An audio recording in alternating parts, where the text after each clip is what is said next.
What's going on, YouTube? Heathen Ryan back with another video. Coming straight off of part 1 of Oversimplified World War II. We're going to check out part 2 today. Actually learn some stuff, even though it's oversimplified. I knew quite a bit of it, but there's some small little tidbits that I didn't actually know about, which was actually pretty cool. Let's jump straight into it. This video was made possible by Skillshare, an online learning community. Stick around until the end of the video to learn how you can get an exclusive deal just for Oversimplified viewers. Got it. Even though this is 6 So what years else old, is happening? Well, when I said Britain was all alone, that wasn't entirely true. Many Commonwealth nations and other allied colonies had joined the war in Britain's support. They would play a key role throughout the war, particularly in the African and Italian campaigns. On the Axis side, Germany, Italy, and Japan signed the defensive tripartite pact, bringing their military alliance even closer together. The Soviet Union's war against Finland should have been an easy victory, but it became a humiliating struggle, and their military ineptitude was put on full display. In the end, they did force the Finns to sue for peace. Then, they continued their honorable campaign of pushing around much smaller countries by annexing the Baltic states and part of northern Romania. France's colonies in equatorial Africa were like, heck no, we aren't going to join the Germans, and they all pledged their allegiance to free France, except for Gabon, which had to be taken by military force. The Allies also tried to capture the strategic port of Dakar, but that ended in failure. Mussolini had seen Hitler's successes, and he thought now it was Italy's time to shine, so he tried to take British Somaliland, and that went pretty well. Then he tried to take Egypt, and that went less well. Then he tried to take Greece, and that went really badly. Churchill began referring to Italy as Europe's soft underbelly. Yeah, Italy. It's because the problem with Italy is that they put too much emphasis on, like, they didn't really have the manufacturing capability as a lot of the other countries did. I'm pretty sure is what. By the way, I'm quoting all this from vague memory from watching Stukui. So they didn't have the manufacturing ability. And they were still doing, like artisanal, almost, gun work to where, and nothing was really uniform. It was all still full on hand built, like nothing like automated or machine, like factory wise. It was all made by handcraftsmen in their actual stores. So that doesn't really help. One of the key issues that Italy ran into this time, and we'll see here with this, is, well, they have amazing individual companies that produce guns, artillery pieces, or specifically planes. Italian equipment was oftentimes seen as more like a luxury sports car. Many of the pieces were fantastic in quality, but produced in such little numbers and with such individual specialized parts that they couldn't really be reproduced across massive factories spread out in different places, and this meant very irregular equipment. If something broke, you couldn't get it easily repaired. He began favoring a military campaign from the south and started sending British troops to Greece.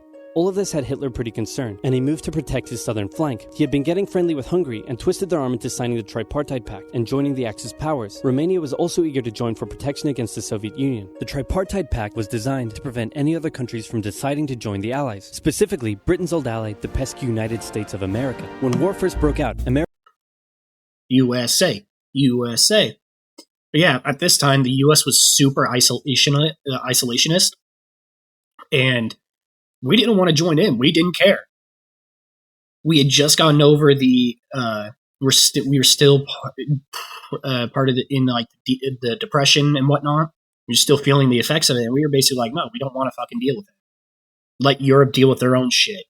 We don't care. We don't want to deal with them. American public opinion was strongly against joining in. In 1940, there was an election. The Republican candidate said, I will not send any young Americans to die in Europe. And sitting President Franklin D. Roosevelt said, I will also not send any young Americans to die in Europe.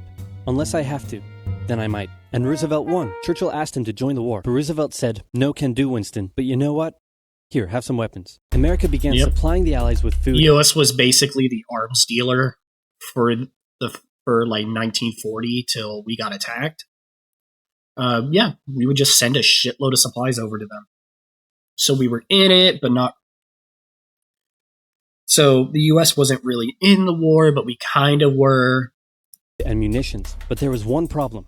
German U-boats were sinking thousands of Allied supply ships in the Atlantic, including American ones. If the Germans could sever Britain's supply line, the UK would starve. Throughout the war, Which is really surprising that it took so long. The U-boats. Improved radar, aircraft with longer range, better weaponry and convoy tactics. At one point, a man even called a meeting and said, "Pykrete. You take some wood, you take some ice, you put them together, you get pykrete." And then he pulled out a gun and shot some wood and it shattered. And then he shot some pykrete and the bullet ricocheted off it and hit someone else in the conference room. Then they tried to make a pykrete aircraft carrier, but that idea was scrapped because that's a really dumb idea. In the end, yeah, but who was it? I think Fat Electrician talked about it a couple times. Didn't Britain float around the idea of making an ice aircraft carrier? Like, is that what he's talking about or something? And Alan Turing and his team of codebreakers cracked Germany's Enigma code, and the U-boats gradually this became was less super and big. less of a threat. Back in Africa, Britain decided to push Italy out of Egypt. Which hey, war that was pretty easy. So they kept going. Hitler realized he was going to have to finally step in and do something. He went to Bulgaria and Yugoslavia and said, "Hey, I'm going to move troops through you to get to Greece. So either join us or, be invaded." Bulgaria opted to join them. Yugoslavia opted to be invaded. Then Greece finally fell to the joint German-Italian invasion. The British had moved troops from North Africa to fight in Greece, which helped Rommel and his tank divisions push the British back to Egypt. And they could have kept going, but a small, mostly Australian force held out under siege for 8 months in Tobruk, denying the Germans a strategic port city and disrupting their supply line. Despite having some success in the Middle East, the British didn't seem like any real threat for now. Hey, Soviet Union, look out! With 3 million troops, Hitler launched the largest ground invasion in history, and Stalin was far from ready. Both Churchill and Roosevelt had warned him of an impending attack, but he dug his head in the sand, and the Soviets didn't stand a chance. Germany made staggering progress, with huge encircling movements capturing mind-boggling numbers of Russian troops. 250,000 at Bialystok, Minsk, 300,000 at Smolensk, nearly 700,000 at Kiev, and again at Vyazma and Bryansk. Leningrad was put under a siege that would last an insufferable 4 years. The invasion of Russia had been Hitler's main ideological goal from the beginning, and his hatred for the ethnic peoples there was now unleashed in all its fury. The Eastern Front of the Second World War was brutal for all that endured it. The Germans were now inside of Moscow, and that's it. It's all over. But then it happened. It got cold. Stupid cold. Hitler had hoped the Soviets would give up because of before course. winter, Why, that makes no sense. Why would the Russians ever give up before winter? And why would you ever try to do this without having logistics in place to deal with the winter? They kept fighting. His commanders came to him and said, "Keeps trying to pick too many fights. The winter and wait until spring?" No, keep going. But oil is literally freezing inside our vehicles. That's fine. Keep going. We're having to leave the corpses of our frozen horses by the side of the road so we can still find our way in the snowdrift. Perfectly normal. Keep going. Hitler hadn't given his millions of men winter clothing and supplies because he thought he really should have won by now. Then, Stalin called in troops from the Siberian front, specially trained to fight in the extreme cold, and the Germans were no match. They were now being pushed back. They had no choice but to dig in and wait for winter to end.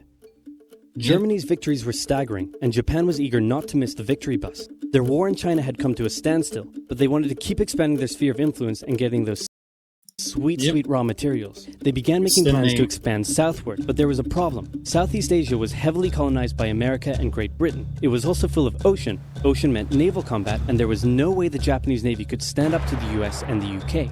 So they thought, wouldn't it be nice if we could destroy their navies before we begin our conquest? And so it was. On December 7th, 1941, the Japanese... Yep, but you also have to remember the US also put an oil embargo on them, I believe, which is another big reason why they decided to attack Pearl Harbor. The U.S. decided to embargo their oil trades because we wouldn't allow them to expand. And I believe the U.S. was also backing China during their war with them, I believe. I'm not sure, though, if that's later or not. But that was also it, so they decided to fucking bomb us. Japanese launched a surprise air raid on the U.S. Pacific Fleet at Pearl Harbor. Don't touch the boats, we'll drop 2 suns on you. They also attacked British colonies in Southeast Asia. Roosevelt had no choice but to declare war on Japan, and so did Churchill. Hitler then declared war on America, even though he totally didn't have to. The attack on Pearl Harbor seemed like a big Japanese victory, but they didn't attack any of the naval repair yards, fuel storage tanks, or the submarine base, meaning the Pacific Fleet would be up and running again pretty soon. In the meantime, though, the Japanese were able to begin their conquest. They took Guam, the Gilbert Islands, Wake Island, Hong Kong, and the Philippines. They forced Thailand to join them. I'm not sure. Did I ever do a video? On Wake Island? Or did I just watch the video? I don't think I did. No, I didn't. I thought I had. I guess I never did do the video on Wake Island. You should check out Fat Electrician's video on Wake Island. Really cool. And the Philippines was just so fucking sad to hear. And the people who got stuck there. Fat Electrician also did a video on that. So they could march their troops through to Malaya. They swept through Singapore, North Borneo, the East Indies, New Guinea, the Solomons, and they were now threatening northern Australia and the borders of India. Japan's victory had been as staggering as the Germans, and it reinforced the Japanese idea that this was a divine war which they were destined to win. But their victories had been based on speed, not power, and power would eventually catch up with them. Yep, there's the For now, project. though, in all occupied nations, the people suffered. Persecution, forced labor, harsh punishments for any who spoke out against their occupiers. In Europe, the Nazis were rounding up ethnic minorities and other unwanted groups and individuals. In particular, millions of Jewish people would suffer through the terrible events of the Holocaust. Brave resistance movements rose up in defiance of their invaders, while the people held out for hope. Yeah, hats off to the fucking resistance members. Winter was over, and Hitler could continue his push eastward. But this time, he switched up his strategy. He wanted to focus on the south. His plan was to cut off the Russian armies in the Caucasus, an area full of oil, and then invade the Caucasus and take all the oil. His forces moved across the north with ease, and Hitler got cocky. He rerouted the 4th Panzer Army south early, leaving the 6th Army to complete the encircling movement alone. To do so, the 6th Army had to reach and take the key Soviet city of Stalingrad. The Russians defended it fiercely, and Stalingrad saw some of the harshest fighting of the entire war. The Soviets held up the German advance for 5 months as they battled in the war-torn city, which bought them valuable time. When the Germans had first launched their invasion a year earlier, the Soviets had moved their factories to the east. Those factories had been building a butt-ton of tanks and aircraft, and getting the Soviet army up to scratch. Too bad both were pretty shit because it's the Soviets. Tanks they in and of themselves, the tank at least, T-34 on paper was pretty fucking good. In actuality, though, they were built subpar to what they should have. And planes, they're plane designers. Animark History, he did a video on the entire history of planes for Russia, which was super interesting. And Laserpig did a video on the T-34, which I've watched multiple times because I just love him. He's awesome. Now, he's my spirit animal. Stalin gathered his new and improved forces around the city, and in an attack that resembled Hitler's own encirclement tactics, they began surrounding the 6th Army. Hitler's commanders came to him and said, "Hey, maybe we should retreat." But Hitler said, "No, you stay." Yep. The entire it's just constant shooting himself in the had to surrender. With complete air superiority, the Soviets started pushing westward. For Stalin, it was a resounding victory. For Hitler, an absolute catastrophe. Things also weren't looking too good for Hitler elsewhere. With America now in the war, Allied bombing over German cities reached devastating levels. In Africa, the British had pushed Rommel back again. Then they were pushed back again, and finally, after a decisive battle at El Alamein, and with American and British troops arriving in the west, the Germans and Italians were squeezed out of Africa. Japan was also already seeing its rapid success being turned around. They attempted to take the island of Midway, but the US Navy was ready for the attack, and they sank Japan's carrier. Actually, they sank a lot of them. It was a battle from which the Japanese Navy would never recover. British, Indian, and Chinese troops held the line in the harsh jungle terrain of Burma, and the Japanese suffered losses in the Solomon Islands and New Guinea. They began to realize they were not invincible. With the Axis out of Africa, the Allies had to decide their next Y'all are move. only winning because I ain't still trying wanted to yet. attack from the south, while the Americans preferred a full sea invasion in northern France. All right, said the Americans, we'll do it your way. Allied forces successfully landed in Sicily and began moving north. They also carried out bombing raids over Rome. The thing was, many of the people in Sicily had relatives living in America, and they greeted the American troops quite warmly. With the war reaching home territory, most Italians just weren't that into it, and Mussolini was suddenly very unpopular. He was voted out by his own fascist Grand Council and was toppled from power. Italy immediately began... He was also dragged through the streets and hung. Because yet again, like I said in part 1, his granddaughter, I believe, I could look it up, I don't want to though, is still in politics, and she has really, from what I heard, she's not very popular with people, and people to taunt her, which is kind of fucked up now that I think about it. I didn't really think about it before. They put pictures of Mussolini up, which is super fucked up. So I think they also killed Mussolini's wife. I'm not sure though, but I do know Mussolini was, I think, dragged through the streets and hung. negotiations for surrender. Hitler wasn't surprised and had already sent reinforcements southward. In an operation he ironically called Operation Axis, German troops quickly disarmed Italian troops in the north. The Allies continued fighting the Germans up through Italy, but then winter set in, meaning mud, and everything slowed to a halt. Alright, said the Americans, let's do it our way as well. Germany had made itself a lot of enemies, and millions of Allied troops had been gathering in England as factories worked around the clock producing the war material. Wait, what'd that say? Enemies, and millions. Because you're lazy? No, that works perfectly fine. Quota is that? I mean, I don't know who wouldn't know that that's not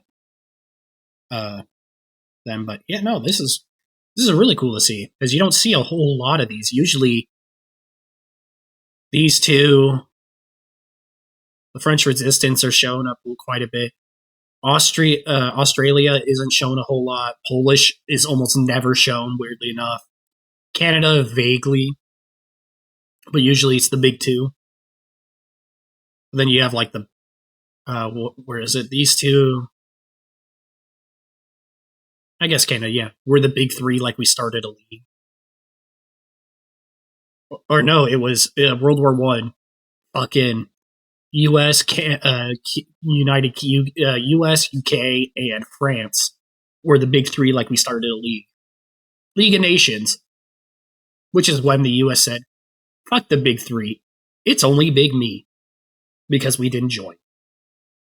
Of Allied troops had been gathering in England as factories worked around the clock producing the war material needed for a super crazy massive, the likes of which the world has never seen before, invasion of Europe. The Germans knew an Allied invasion would come, but they didn't know where it would land. Thanks to Allied deception tactics, they thought there was a pretty good chance it would come at Calais, but the Allies were really going to land in Normandy because it was less fortified and the beaches were nicer. Under the careful planning of General Dwight D. Eisenhower, the invasion that had been long in the making was just about ready to go. Just one thing was preventing the launch: the British weather. For a short while, everyone sat around waiting for a decent day, and then it came. On the night of June 5th, over 1,000 bombers took off and raided coastline defenses, while paratroopers were dropped inland in a bit of a chaotic operation, tasked with sabotaging defenses and capturing key bridges to stop any German reinforcements from reaching the beaches. Early the next morning, right here, because Laserpig also did a video on, what was it? Was he talking about the Crusader 3 or just Wereboos in general? I can't remember. Talked about a tank battle that happened here between the Brits and them. But one thing, you know me, very patriotic American. I love seeing D-Day from the American perspective, but there was a bunch of countries that participated in this.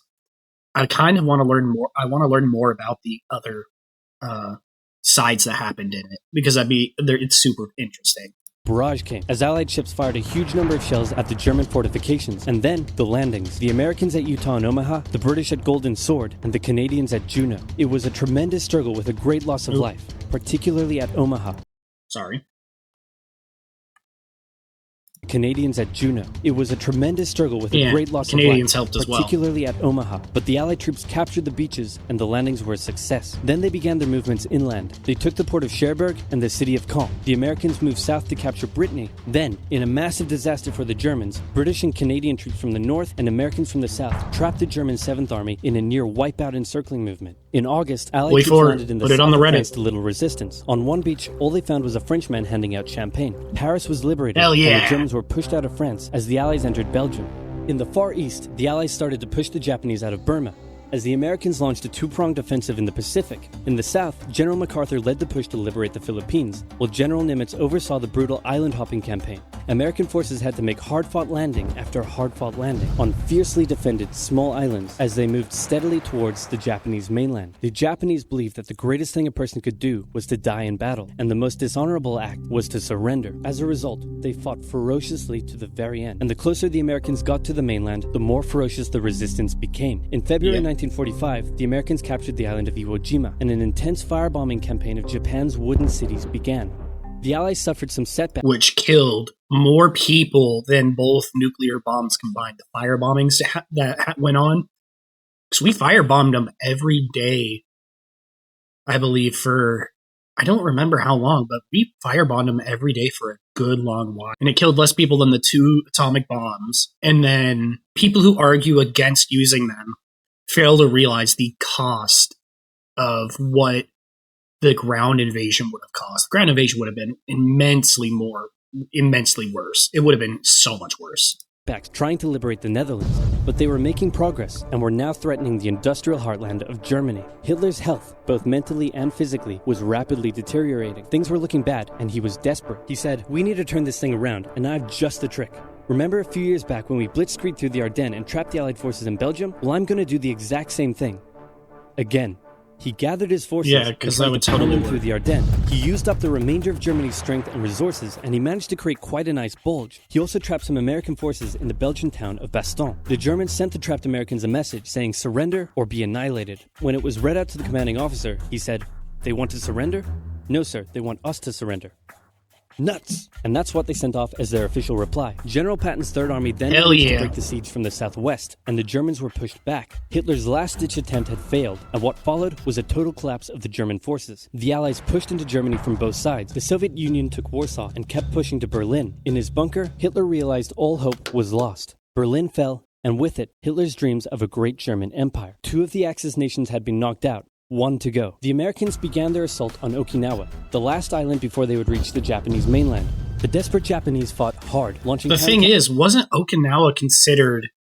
Actually, technically... It was about as close to the mainland without actually being mainland I think you could actually get.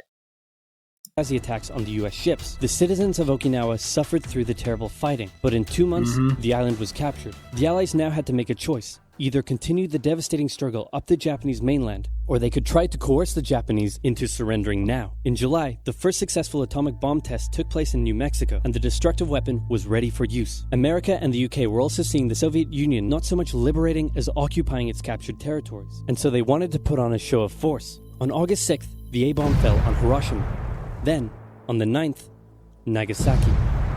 Yep. Crazy story about that. There's a dude who was there for the bombing of Hiroshima, survived it, went to his family or something like that in Nagasaki, and survived that bomb as well the next day. Cities were reduced to rubble, and for the people living there, it was a terrible fate. But for the Allies, it achieved their main aim. In September, the Emperor announced Japan's surrender, saying the war situation has developed not necessarily to Japan's advantage. After 6 years, war was finally over.